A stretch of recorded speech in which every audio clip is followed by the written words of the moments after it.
In PNP Anti-Cybercrime Group, we are continuously doing our cybercrime awareness campaign, and ito po talaga ang laking tulong sa mga kababayan natin, most especially sa data ng PNP Anti-Cybercrime Group ngayon na bumaba po yung cybercrime cases. Kung mapapansin natin compared to the previous years, medyo naging natuto and educated na po yung mga kababayan natin kung ano po yung dapat at hindi dapat gawin sa mga online transactions nila and mga social media interactions.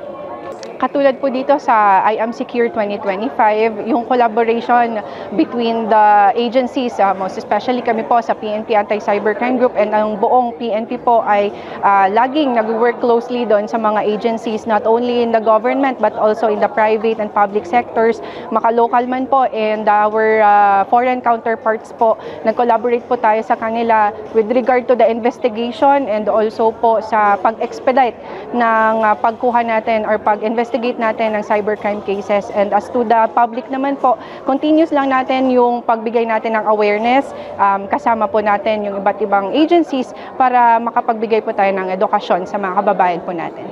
Sa mga kababayan po natin, paalala po galing sa PNP Anti-Cybercrime Group, mag-ingat po tayo sa lahat ng mga online transactions and social media interactions po natin. Huwag po tayo basta-basta maniniwala sa mga text na natatanggap po natin.